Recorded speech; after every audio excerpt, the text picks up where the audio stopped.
Oh, Jason, perfect timing. Sarah, she started in litigation this morning, yeah? Is she settling in well? That is actually why I'm here. She can't get in to the litigation workspace. She can't get in? She's litigation. The system should know she's litigation. It should just let her in. Yeah, it should, but it's not. Oh, and we've got a second problem. Go on. Do you remember Tom, who you fired in December? He's still got access. The person who should be in isn't. And the person who shouldn't be in is. Yeah, that sounds about right, yeah. I'm sure it's just a glitch. That's not a glitch. That's the exact opposite of what the system is supposed to do. It doesn't seem to be broken. It seems stuck. Whatever it thought was true back in November, it still thinks is true today. Well, how many other groups are stuck? I've got no idea. I am in Microsoft Entra, and I'm in groups. Now, we can look at all these groups. I've opened them at the top here. We've got a corporate group. Okay, this is dynamic. The members are Charles Bell. Charles or anyone else gets added to this group with a dynamic membership rule. Basically, his department equals corporate. If I go back to the all users here, this is actually Tom Jones, but you can see his department is real estate. So what Entra is doing is picking up the department and adding them to the group. All very normal. We've got a real estate group, okay? So I've just shown you, Tom is a member of that.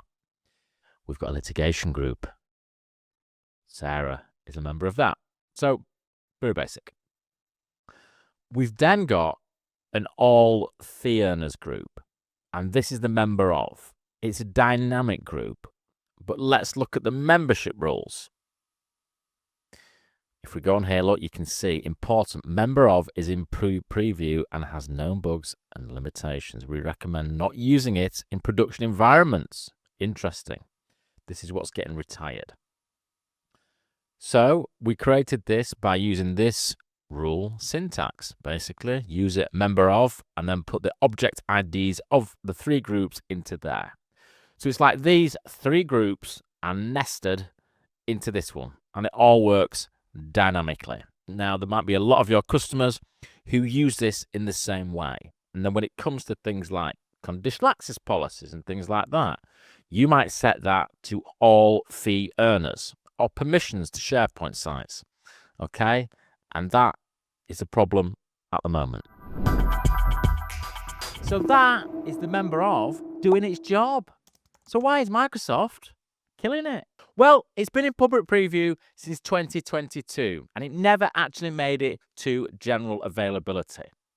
Now, Microsoft's own reasoning for killing it is that a single member of rule can slow down dynamic membership processing tenant-wide, even for dynamic groups that don't use the operator at all. So, rather than fix the scaling problem, we're getting rid of it. The cutoff is the 3rd of November 2026. And here's the part that matters more than the date itself. Retirement doesn't mean the group breaks. It means Entra stops reevaluating the rule. Full stop. So, in our example, all fee earners will freeze exactly how it looks at that moment. And everything that happens afterwards just won't reach it. That is how you end up with Sarah and Tom.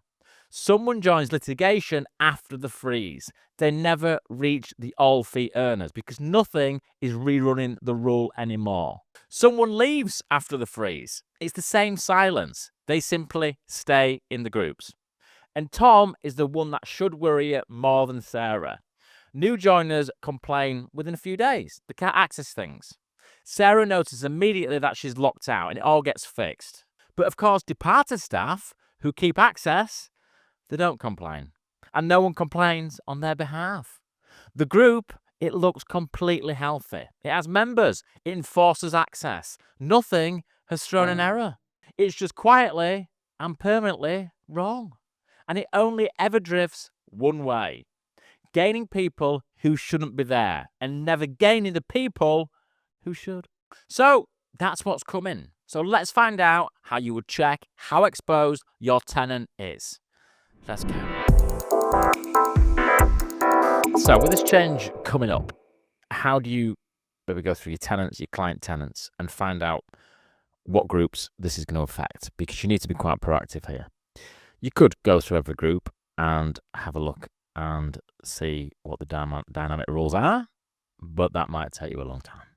So we can use a bit of PowerShell here. So I've got PowerShell here now. If I just, first of all, I will put this in the description, by the way. It will ask you to log into Microsoft 365, but I did this about 2 minutes ago as a test, so I'm already kind of logged in. Once that's in there, I run this. Okay, go. Okay, there we go. I've only got this one group here, but I know already in this tenant that I need to sort that one out. You might have a lot of groups, in which case, you've got a lot of work to do. I hope you've enjoyed today's video. I look forward to seeing you again soon.